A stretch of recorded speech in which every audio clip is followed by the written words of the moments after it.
Hello, everyone. Welcome to another episode of But I Digress. We are here to discuss Ironheart now that the series is done and as the Marvel Universe moves along as we prepare for Fantastic Four. This was something that we felt that we needed to take a look at and, not only provide our opinions about the show, but just also controversy, and happenings around it. Yep.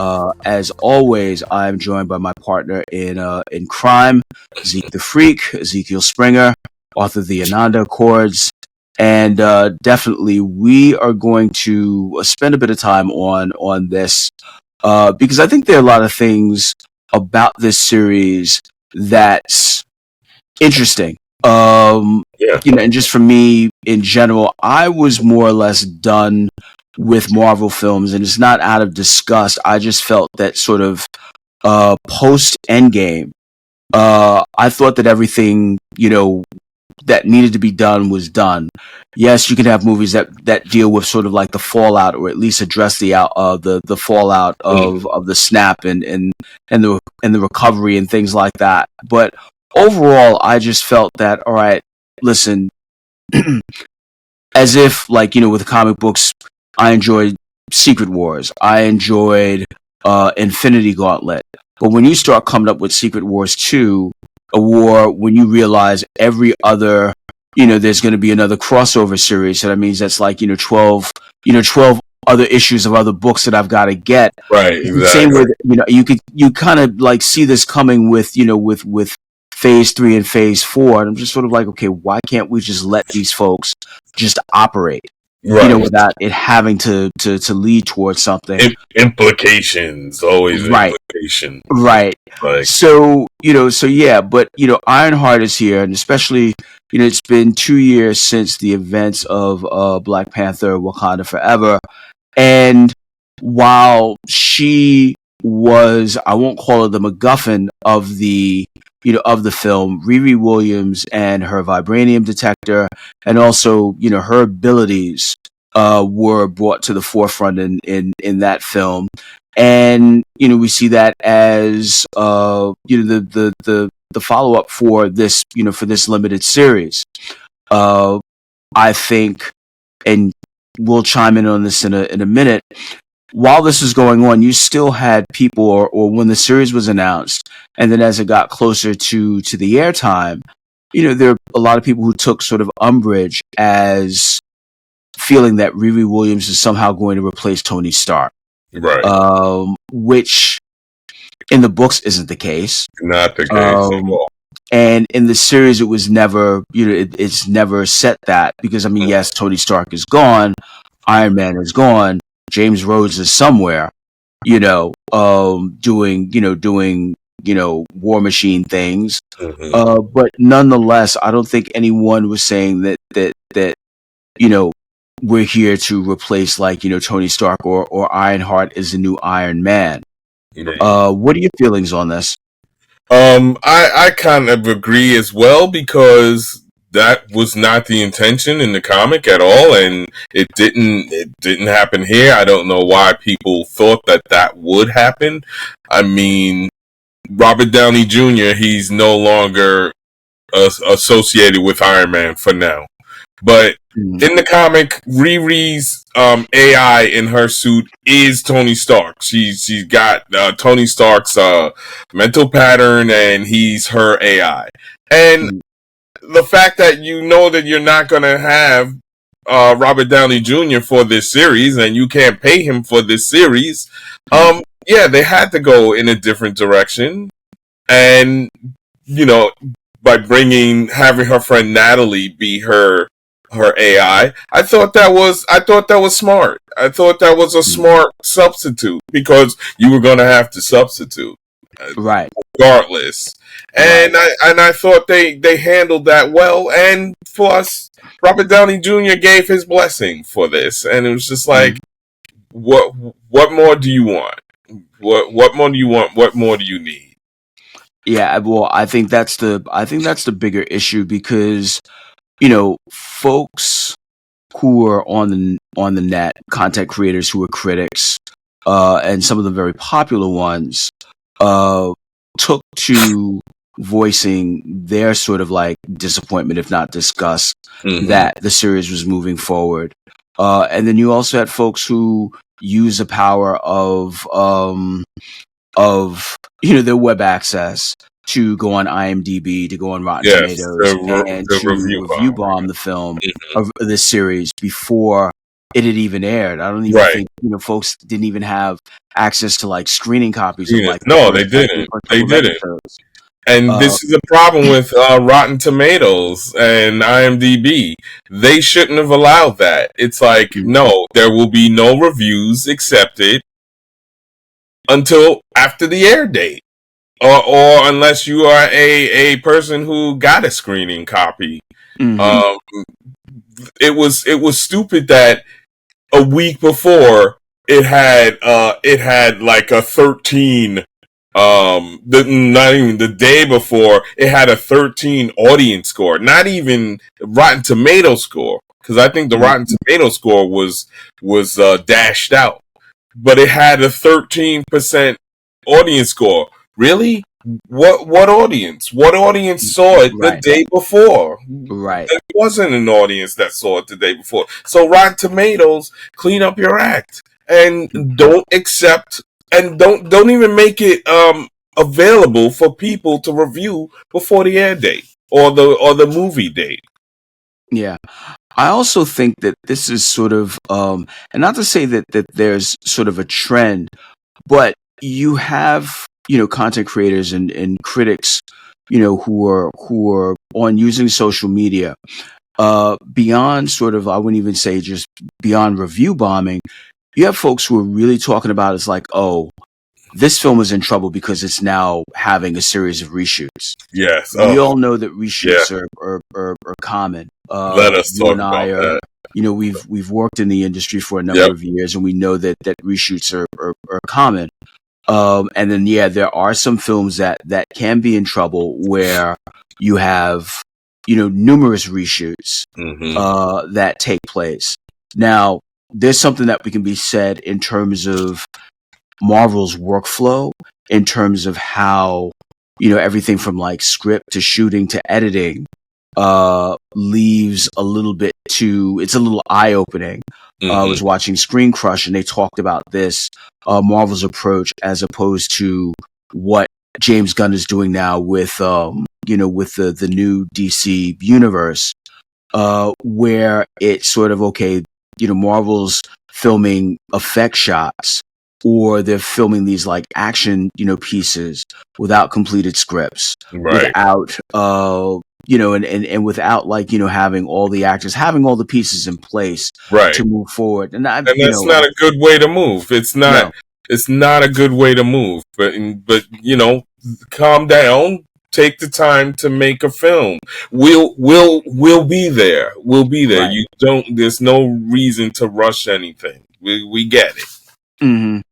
Yeah. And I think, at the point now where, we'd heard conversations about, uh, Captain America: Brave New World going through like the series of multiple reshoots, and then how that sort of like multiplied the production budget, to where it would need to make like close to whether it's like 7, 8, 900 million dollars in order for it to break even.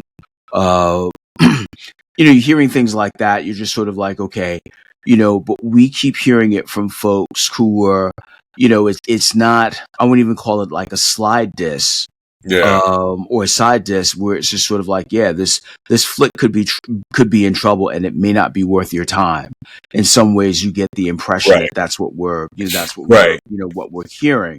And a Uh, lot of the times, it's just not even true, or it's misleading. A lot of these content reviewers, it's misleading as to the budgets and the marketing, mm, and it's like you're not in the know. So what are you talking about? And going back to the reshoots are normal, folks. Reshoots are part of the industry. Reshoots mm, are built in.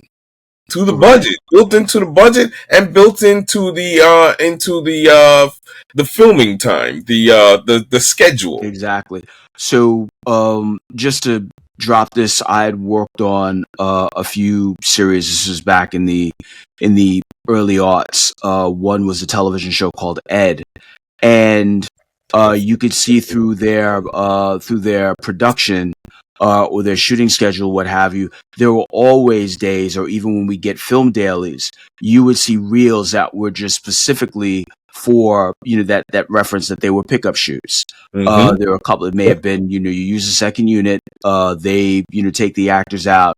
Whether it's scenes that are going to be inserted or whether it's just something to punch up dialogue or what have you, and then they just sort of like knock those out.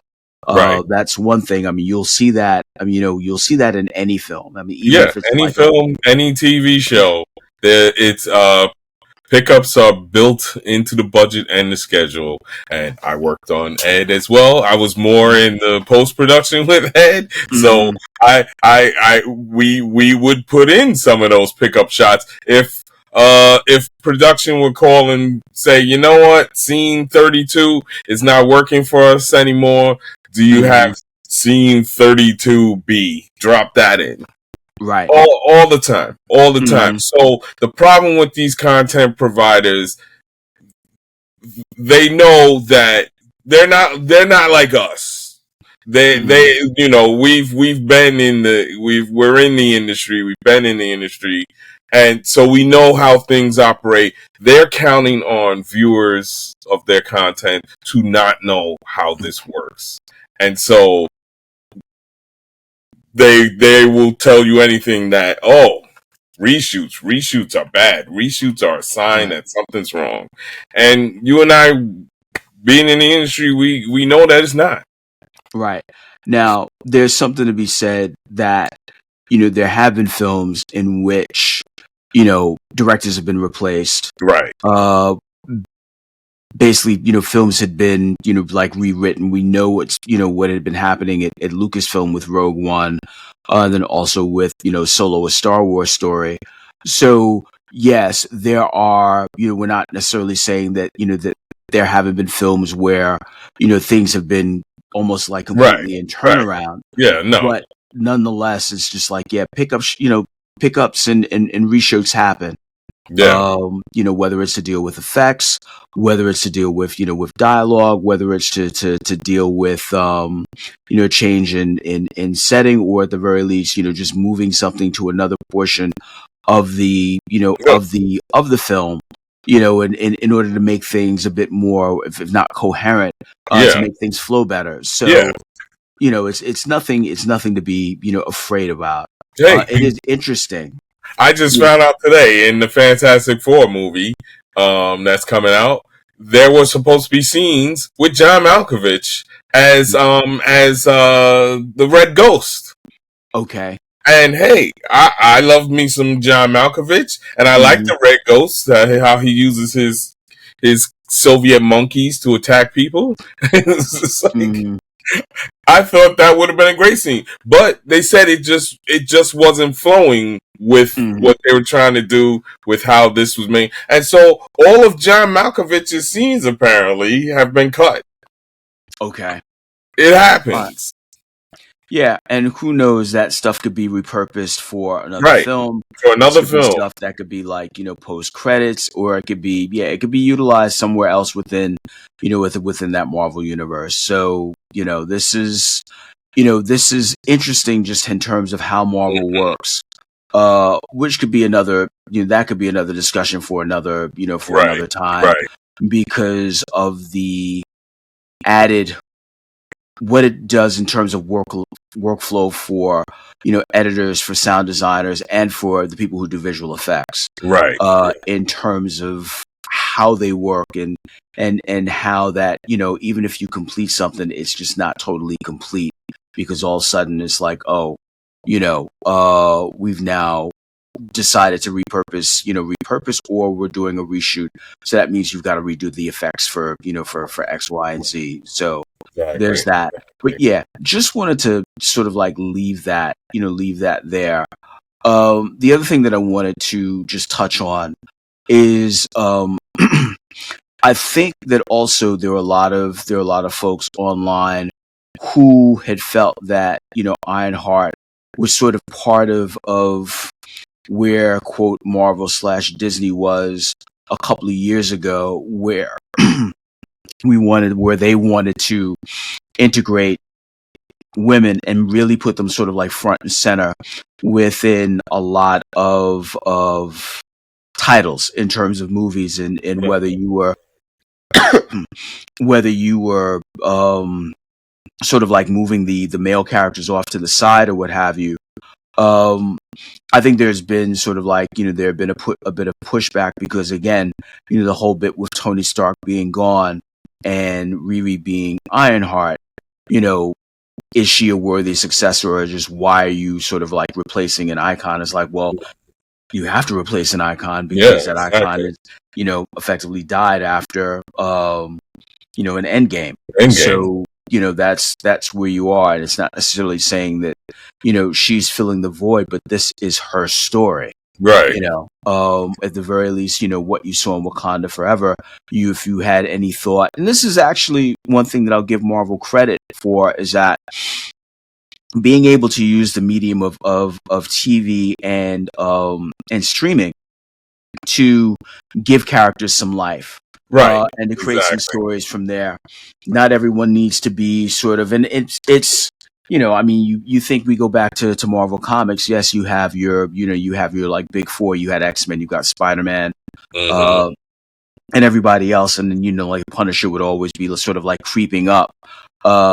But you know, nonetheless, and I'm sorry, I didn't mean to laugh about that, but I think about that run with the Punisher with the limited series back in the mid to late '80s. Mm-hmm. Uh, I the know the back to run school, you're talking the about. back to school specials, and all the other and all the other stuff. You were just like, oh my god, they knew they had something and just ran with it. So Yep, it was just like just put them in everything now. mhm, exactly. So, but one of the things, but you know, you had that.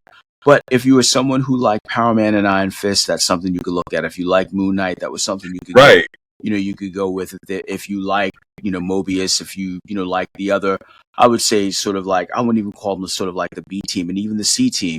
There was a limited series back in the early '80s that I loved called the Jack of Hearts. Jack of Hearts. Um, I remember that limited yeah, series. That was a you know, fantastic limited yeah, series. 4 issues, and it was just sort of like, okay, yeah, here's someone who doesn't, and I know that he was in Contest of Champions, Yeah. that, you know, that series, but still, it was just sort of like, I just really enjoyed, Yeah. excuse me, I just enjoyed seeing some of these other characters off doing their own thing.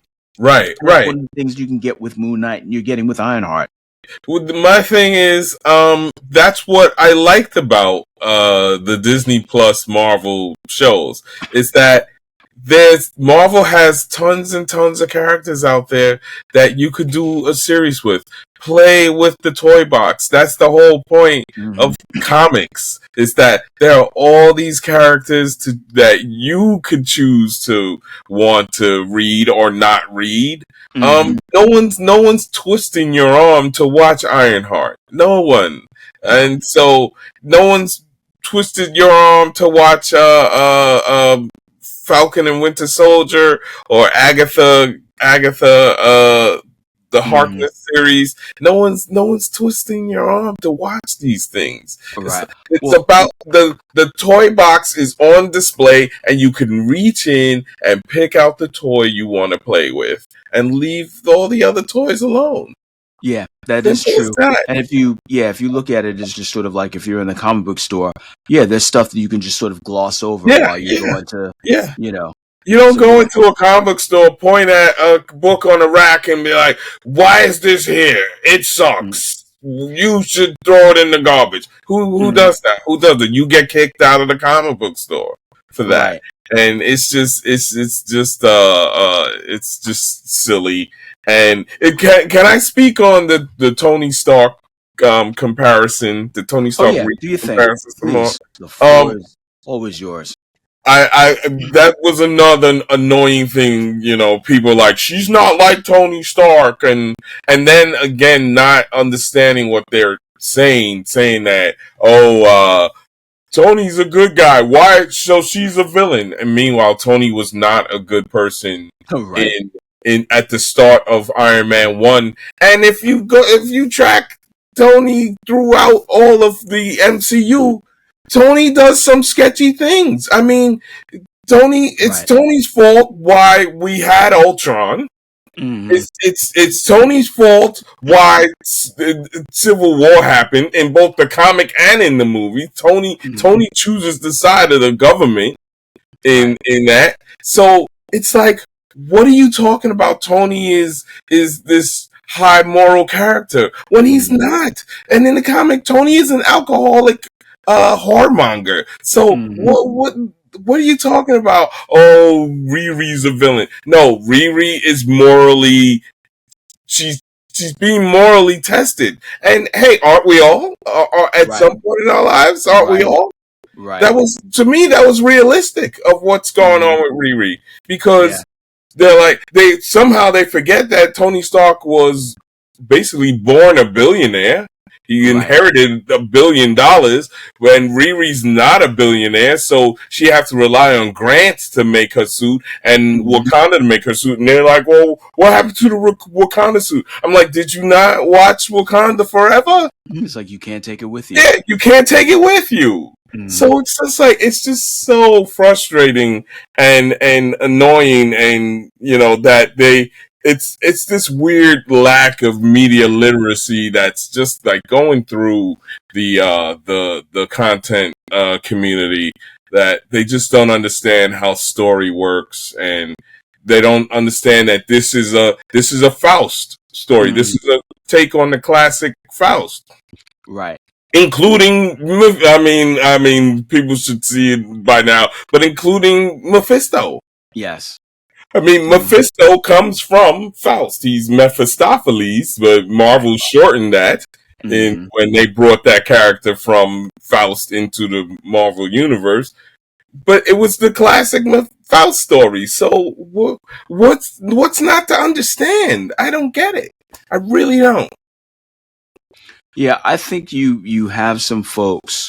Um, I think you have some folks who are, and I won't even. You can't say threatened, but they just see, in some ways, films go through, or Hollywood goes through these phases, or they latch onto something and they hold on to it and they milk it till it's dry. Movies Mm-hmm. about breakdancing, disaster films, kung fu flicks, like the Scream franchise or Scary Mm-hmm. Movie franchise.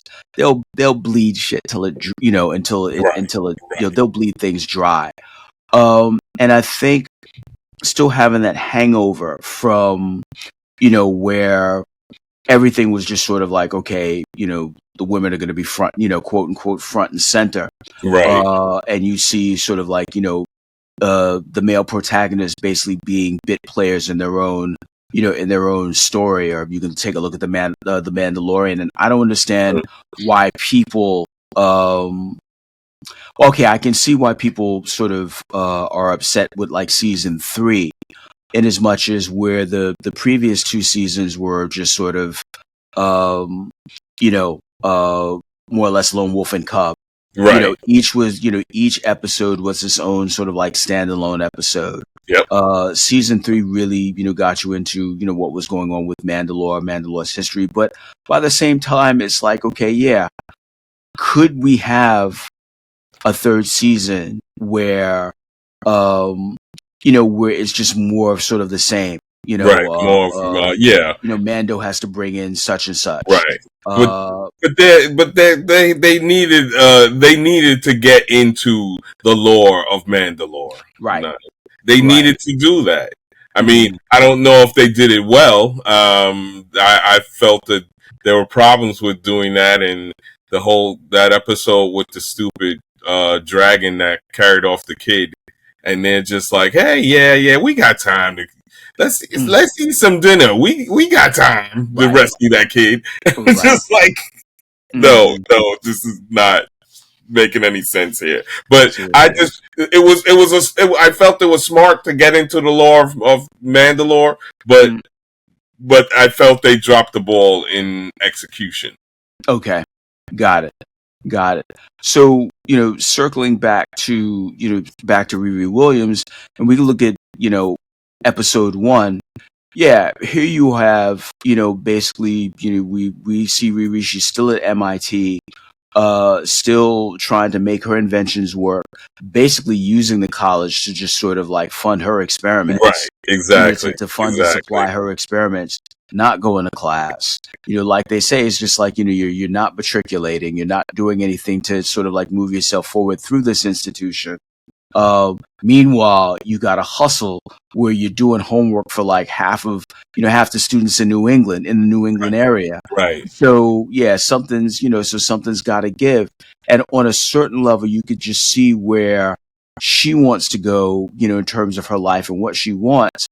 And by the same token, it's like, okay, yeah, you're complaining about not having sort of like Tony Stark's, like, millions.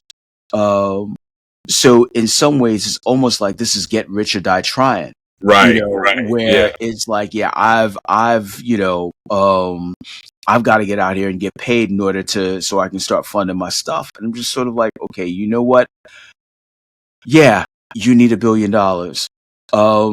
Short of like pressing and printing your own money, Yeah. or Where are you going to get that? And yeah, the grant money that she was getting was basically running out. You get but so much grant money. You can't right, like keep coming back and say I need more grant money. right. So yeah, I think, having her return home is one thing. I mean, yeah, and there's a part of me is just sort of like, okay, and with a part of other people, it's like, okay, couldn't you go back to Wakanda? I'm sure they've got a lot going on, and Yeah, but and Shuri doesn't have time to sort of, I won't say babysit, but nonetheless, that would be, well, who knows? That could be, a story within itself, whether that's, manifests in right, season right. two or something along those Yeah, lines. But yeah, Wakanda could have maybe given her a grant of some kind, but right. who knows? Maybe they did. Yeah. Or, she could have, well, you can't even know if she'd given the opportunity to sort of intern over there, Right, right. and That's what they've she had, called it, an internship. right. So, we'll see that. But no, that setup really spoke to, and as I watched like the other episodes, uh, here you are, you're coming home. You are not only, you've been sort of like on your own, you've had some incredible adventures, but yeah, you're now back in mom's place. Hmm. You're now back in really familiar settings. The house is cramped, the apartment is cramped. Right, You still, you've got some friends, but again, they haven't seen the things that you've seen. They haven't been exposed to the things that you've seen. So that creates sort of like a different dynamic. Um, so I thought all of that was interesting, and also with the, I wouldn't even call it the subplot, but with everyone else, you have this crew trying to, get their hands on technology, and trying to rob and just be out there, and trying to make money, by any means necessary. It's interesting to see how, that group of social misfits hmm are able to sort of like, to try and move forward. And on a certain level, seeing them, they're a bit, colorful. Uh, but at the same time, you're just sort of, it's like, wow, you're doing this, but people are seriously going to get hurt, and seriously going to get, people are going to get right, killed, right, so this can't be good. But nonetheless, once everything, once these paths collide, you're just sort of like, okay, yeah, Riri's really being, she's really being faced with a moral choice, and right. she's failing, Exactly. and she's failing. And she's failing exactly, and I thought that was refreshing. I thought Hmm. that was, you know, pretty smart writing on their part. It's different from the I'm going to make the right choice every time. Yeah, yeah. Sometimes heroes have to make their way through. I mean, look at Spider-Man. Spider-Man's first choice after getting the spider bite was Hmm. the wrong choice. Right. it's why he became a hero, because he initially made the wrong choice. So, Yes. why can't Riri be allowed some grace to also make the wrong Right. choice? Yeah, and I think on a certain level, every sort of generation needs to see something along those lines Mm, where, this isn't, and we'll talk about trauma later, but this isn't, Bruce Wayne watching his parents die, right. or, Clark Kent being an orphan. This is like sort of like, yeah, you already know sort of like right from wrong, but you are aware of your circumstances and you figure it's like, well, I need to get here, so how am I going to do Yes. that? Yeah. How do I get from A to B? Right. And what do I need to do that? And Hmm. there's choices you make along the way. Sometimes you Hmm. don't make what they call the hero choice. No, Well, no. sometimes you make the wrong choice and it gets you to B, but again, at what cost? Yeah, indeed. And, going back to, looking at the choices that she made, using, her dead friend Natalie, as her AI. Um, I thought that was, interesting. And again, we're Hmm. coming back to, she's lost her stepfather. More or less, she's been in situations where, there are people who have left her, people who are important in her lives who have left her. I mean, even, like in Queen, Angela Bassett in Wakanda Forever. Here's a woman who didn't really know her from a can of paint, but sacrificed her life for her. Right, exactly. This is another, like another uh, parental figure that she will not, this is. I mean, it's even worse than Obi-Wan. You don't even get an opportunity to sort of like get any inkling of the Force, and all of a sudden that person is gone. Gone, right, That exactly. person is gone. And again, Shuri is now sort of like got the weight of the country on her shoulders, so she doesn't have that time, Yeah, she and doesn't have that and, time to take and her under her wing. to take her Yeah. under her wing, and she doesn't have that kind of mindset at this point because she's No. dealing with the trauma Mm-hmm. of you know losing her mother, losing her brother, Brother. and all the instability that'll be coming forth in Black Panther Part 3. Mm-hmm. Um, hopefully, we'll get to see that in the next couple of years. But nonetheless, as much as I was sort of like wishy washy on Part 2, I thought that it's like, okay, this really could give us an opportunity to see something truly special and with a whole lot of depth and a whole lot of layers once we get around to Part 3. So, but yeah, just jumping back, it's like Riri has got, she's got some issues, she's got some Right, holes, right, you know, exactly. and Which makes sense. yeah, and because of those holes, you can, in some ways, you're going to see why she's making the decisions that she's doing. She's Mhm. also, and it's also underscores sort of her mentality and mindset. She's always plowing forward, always trying to make something, to make things happen, for Right, herself in order for her to complete her goals. So, right. She feels that she has to engage in that hustle mentality that mhm, has become very popular today. yeah, And you in the hustle mentality, you're gonna make some mistakes. Definitely. Definitely. indeed. And you also hurt people who were close to you, either Right. through neglect, or just again the choices that you make that may be a bit Mhm. like morally reprehensible to them. Yeah, I really dug the idea of making her. I wouldn't say morally compromised, just morally gray, because she's young and trying to figure Yes. things out, and she's a genius, and she's like, I am a genius. I should be here. So Right. how do I get there? Mhm. and And and, and I like how Dominique Thorne is handling it. I really mhm, like her much better in this than I did in Wakanda Forever. Here, right. she's really showing that moral grayness that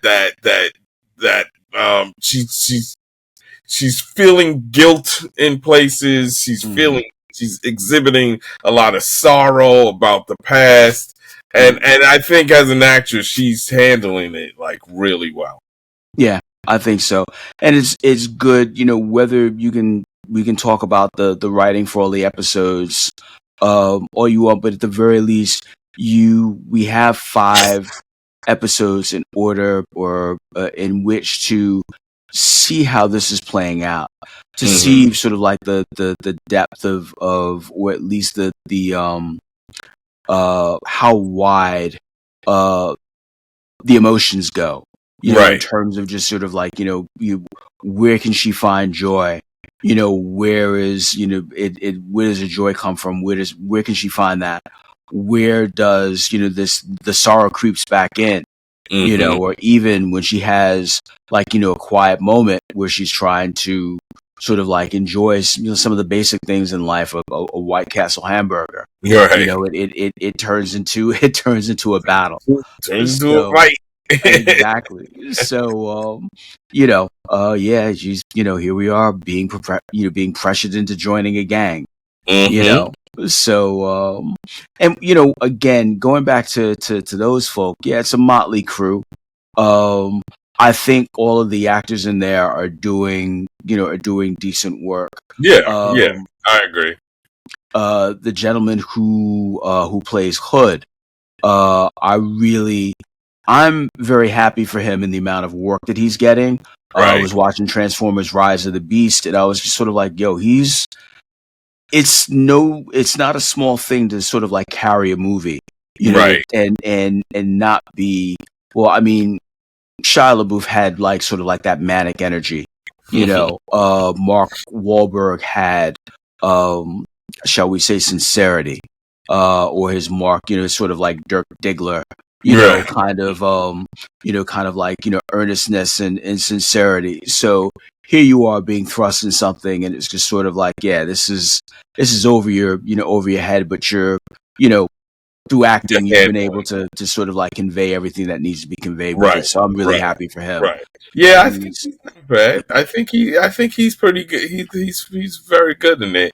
Yeah, I mean, I've seen him in the Heights, and he's great in that. So he's got skill, and I think this works with his speed, and I like mhm, that he's kind of a little laid back and more measured as a villain. mhm. Yes, I think that, and then also seeing Alden Ehrenreich, a lot was placed on his shoulders in Solo: A Star Wars Story. So, I do hmm not think that he definitely wasn't the worst thing about the no, film. no, I thought he did a good job in that Mm. film. And it would have been interesting if they had decided to come on with more anthology films, just to see when that cynicism starts creeping in, Right, with the Han right, Solo character. Would exactly, he have been able to exactly. convey that? How many double crosses, how many times you see sort of like the right people just, um, wind up Screw him having to short over. it. Getting messed over, before things take a toll on them. And you just become sort of like, okay, I'm out for self. It's Right. just me, Chewie, in the ship, and whatever we can get, from our jobs. So, but I thought he was good in that. It was good to see him in Oppenheimer. And he's good here as well. I mean, it's one thing, man, and I don't know whether you can look at it as sort of like a curse. But sometimes, some people get into films and certain movies, and those films don't do well, Right. and they become the face of failure. A failure, and Um, people blame you for a film's failure. right. And Well, it's like, no one individual is the reason for a movie's failure. no, this was a collective effort. Yeah, it was a collective effort. There was decisions made that were just Mhm, not correct to do in Solo. Even though I enjoyed most of Solo, but yeah, there were parts in there that were just like, mhm. that's not working. No, no. But again, you can't really, place it on. And again, yes, you're playing someone who's quote unquote iconic. Oh, he Right. doesn't look anything like him. It's just like, mm. Cillian Murphy doesn't look like Oppenheimer. Exactly. As much as they Denzel tried to make Washington does him. not. Denzel Washington does not look like Malcolm X. You No, know, it's so it just can we stop that? If that's the exactly. case, we need to have then folks need to invest heavily in documentaries. That's how I look at things. But yeah, Right, you want an actor or an actress to sort of really sort of to carry things. And it's unfortunate when they get saddled with with failures. I mean, just Elizabeth Berkley and Showgirls, and right. I going back. I'm happy for him, and glad that he's getting glad that he's Was it getting work. Anthony Ramos or Antonio Ramos? I think it's Anthony. Yeah, I think Antonio Ramos is one, and then but also Alden Alden Ehrenreich as Aaron, well. right? Yes, In yes. regards to the work they're doing on that particular series, and Hmm. hopefully it leads to to more work. Yeah. Um, Hopefully uh, we see these people. Hopefully we see more Anthony Ramos, more of Alden. I thought Alden was. I liked Alden. Um, People hated that he was kind of nebbishy. It didn't bother me. I like that he was a stark contrast to his father, yeah. Obadiah Stane.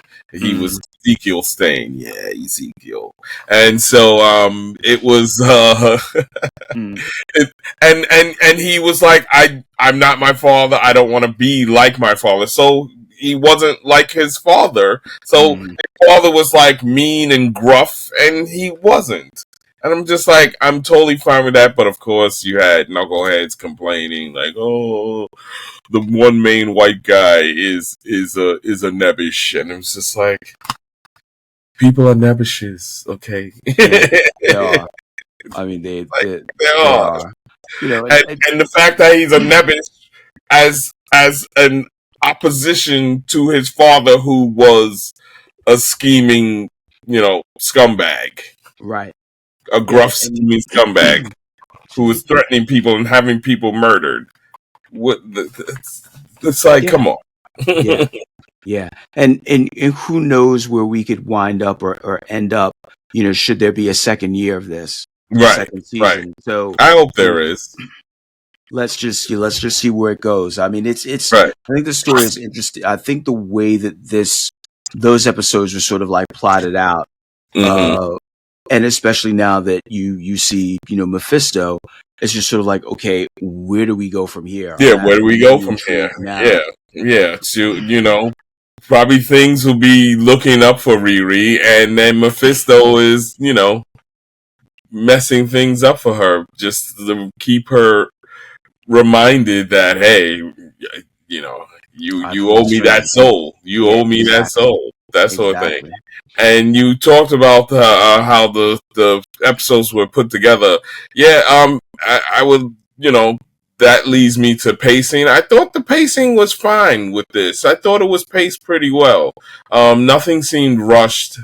Nothing seemed to fall by the wayside as far as stories and you know subplots and plot points. It Mm. it, it seemed to flow fairly well, in my opinion. Yeah, I have no idea of what folks would consider sort of like a perfect Marvel show. But nonetheless, this sort of we can't even call it the hero's journey. Yeah, no. Um, but this journey, I think, is intriguing. And again, just could we? Yeah, I mean, by the time we get around to season two, Riri could be like a full fledged, whether she likes it or not, whether it's persona non grata, Mhm, amongst like, Wakanda, she could be like an enemy of Shield. She could be, mhm. there could be a lot of things, Right, right. America's Most Wanted or what have you. So, it's I think it's interesting, and I'm actually happy that you had asked me if I had started watching the show, because again, I was going to wait. I've got my two girls are at camp and they'll be back, and I just said, okay, maybe that's something we can all watch together. Hmm. I'm not so sure now because there's a lot of profanity in it. Right, right, right. There's a lot of I, profanity, and a lot of sort of like the violence in it, it could be like a bit much. It's not necessarily cartoon violence. No, it's not cartoon violence. I wouldn't. I wouldn't. I don't feel that this is appropriate for kids. Mm, Um, I mean, when I was growing up, I watched whatever. yeah. My parents were like, they let me watch whatever, and if I had questions, they tried to answer my questions. They never ran Mm, me out of the room. But yeah, I don't know if this is. I would think it's not really appropriate for kids because of the level of violence and the profanity. So mm, I would say no. right. Yeah. I mean, again, let's see where things go, and once we get back to, the cinematic universe, let's see where Riri's, where she Right. is as a character, because they're familiar with her, Oh, okay. obviously through the Yeah. second film, but Right. Right. um, whether that compels them, whether they want to watch the series because of that, I mean, we'll see. Zombies 3 and I think Zombies 4 and Zombies 5 are available for streaming, and they Hmm. like those films. So it's one of those things where it's like they'll that could be sort of like in their wheelhouse for Hmm. for a time.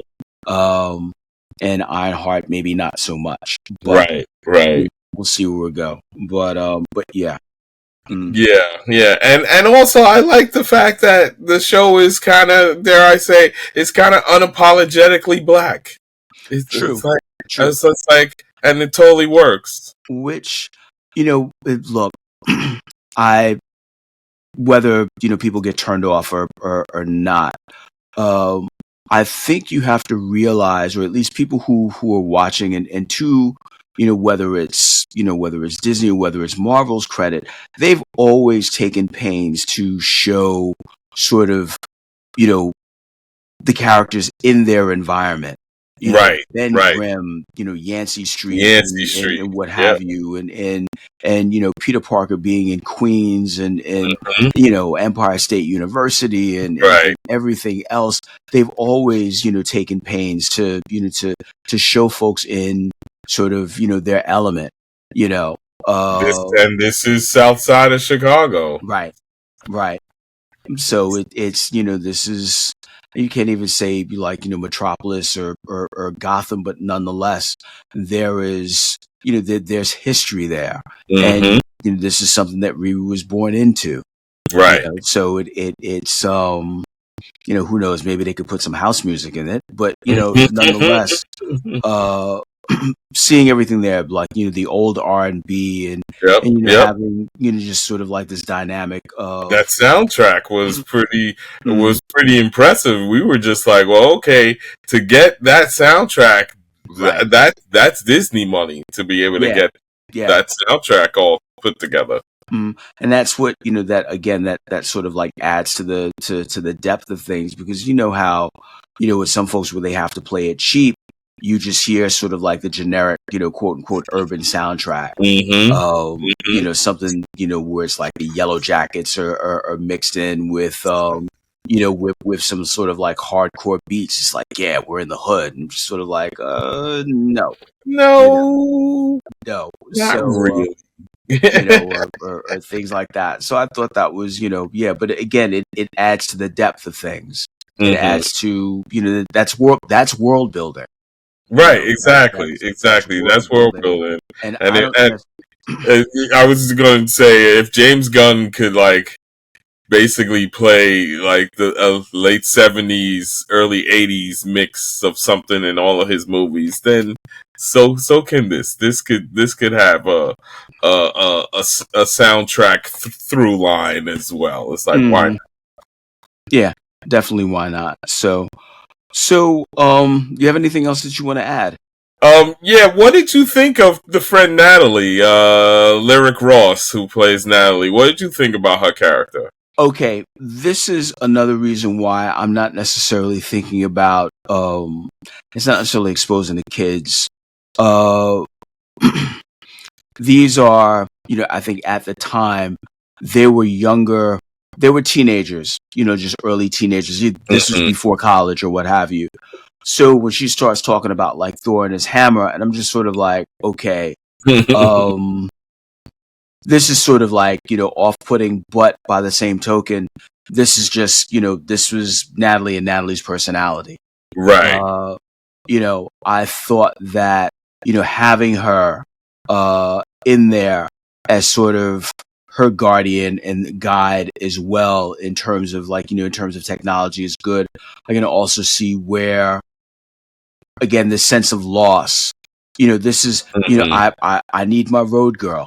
I need Yeah. my, I need technically my ride or die, with me, that's the, Right. sort of like Right. angel on my Exactly. shoulder. So, Hmm. I get it. I get it and understand it. And I can also see why a lot of other people have, have issues with it, Right. in terms of like, the people in the community, her best, her other best friend, the, and how people can just see that as just unnerving, Right. Exactly. so, Exactly. And and then go ahead. yeah, yeah. No, no. Go ahead. Yeah, it's just sort of like, okay, and then you also take a look at that, and then it's like, wow, you can make an AI of Natalie, but what about your stepdad? Right. Here's a person Right.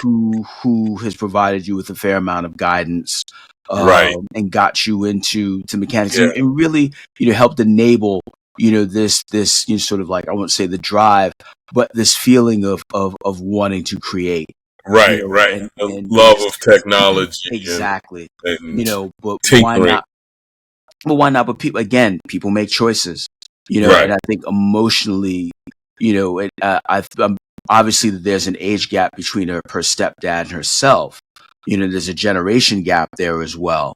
But I think, with Natalie being her best friend, yeah, I can see why on that level, someone like Riri would want her back. Right. I think Exactly. we've all lost people, and just sort of like, yeah, I could just really use, whether it's Yeah. a laugh or even just to, have your voice or to be in someone's presence, Yeah. to have that. Right. Uh, Right. And I understand, and I totally understand the choice she makes with mhm, Mephisto. It makes total sense. There's people complaining like, "Oh, why would she make that choice?" It's like you would make that choice too. right. Mhm, You would have a hard time saying no to that mhm, choice. But as far as Natalie, I thought that the character could have been annoying, mhm, but then I realized she was what Riri felt Natalie was. right. Uh, and Natalie, teenager, one. Okay, Riri now is supposedly well into college. Mhm, But Natalie is still a teenager and she's playful. She's a handful, but like you mhm, said, she's also her ride or die friend. So the way they're portraying Natalie totally makes sense, and that she's more of a human type AI because it's from it's from Riri's memories of her. It's mhm. not like what Iron Man did with what was his butler name, Oh, Jarvis. Jarvis, and Mhm. what was the other one, Rose. Oh, She yeah. was, yeah, Mhm, Rose. She was what, the maid or his nanny or something. I forget. mhm, Uh, it's not like those because it's probably more like he just made his AI just sound like them. It's not like the AIs were like, okay, that's Jarvis. That's how Jarvis was, or that's how Rose was. It's no, it's more like I created an AI and I want it to sound like Jarvis, the man that like took care of me when my dad wasn't around, or yeah, like Rose, who when my mom wasn't around. That's it. It wasn't like that's Rose and it's completely the thought patterns, or that's Jarvis and it's completely the thought patterns. And Natalie is different from that. Natalie is taken from how Riri really felt about her best friend. So it's like straight to it. yep, yep. You hit that on the nose. You definitely hit that on the nose. So good, good. But yeah, again, I think I was pleasantly surprised Yeah, I by was too. the series overall, and I think again, just Riri's journey, seeing where she started at the beginning of Hmm. the series and to where she is now. Uh, it's a bit different from Marvel. I mean, in some Right, ways, you're right. almost looking like, you know, this could have been Doctor Octopus's story.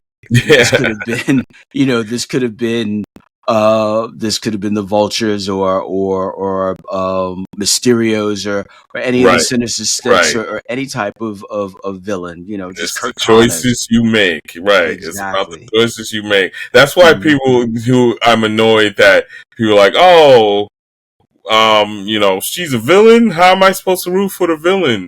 And it's like, but you rooted for Scott Lang stealing the Ant-Man suit. Mhm. He didn't make the Ant-Man suit. He Right. was hired to steal it.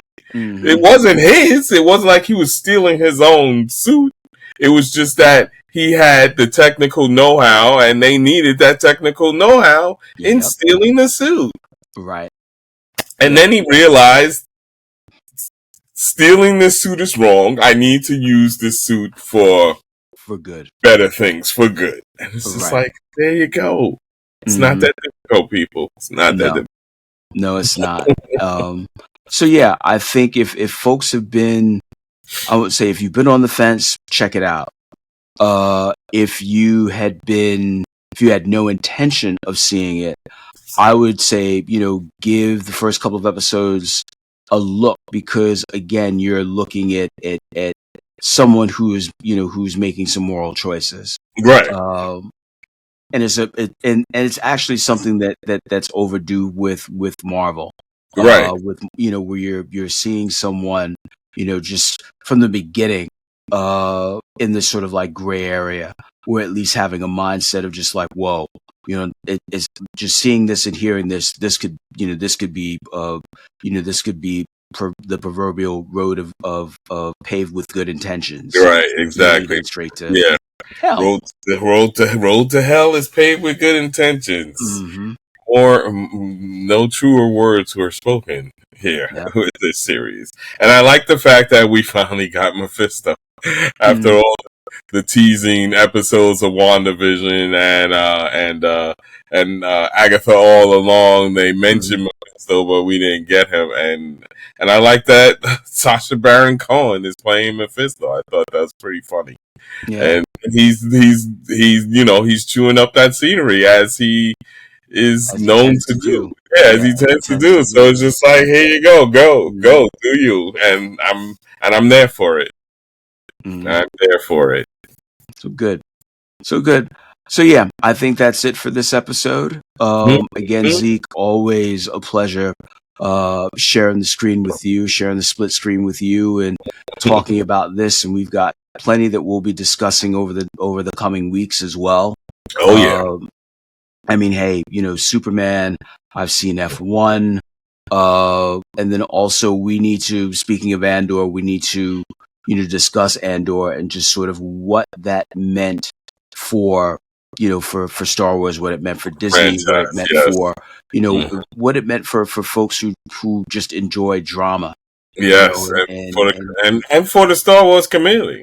yes. Yeah, Yeah. definitely. So, we'll be discussing that and then some over within the coming weeks. Mhm. Listen, summer movies may disappoint you, but we certainly will not. You know, Yes. so you can count on us over, between now and September, to be talking more about films, talking more about television. We may even drop a couple of commercials in there, things that sort of, that's sort of like, have piqued us. There have been a number of trailers that I found to be sort of like, interesting over the past, over or the past few weeks that got me sort of looking at movies that I want to see. So, we can discuss those as well and see what's looking, what are we looking forward to, going into the fall as well. So yeah, Yes. that'll be us. And that's how we'll move forward. So again, Zeke, thank you much. You're welcome. Thank you for having me. All right, and folks, we thank you for for sitting down with us, and or y'all could be vacuuming and doing stuff, just sort of polishing, silverware, or flossing your teeth, or whatever. But we But really appreciate. instead, you sat down with us. Hmm. Yes, you sat down with us. You're, at the very least, we hope that you're just listening. You're listening to us. Some of you may just have us up on the screen again. You're probably vacuuming in the living room while we're talking. So it's appreciated, and definitely, man, we're going to be coming back and giving you more and more and more and more and more. More and more. So it'll be a good thing, and you will like it. Yes, guaranteed. All right.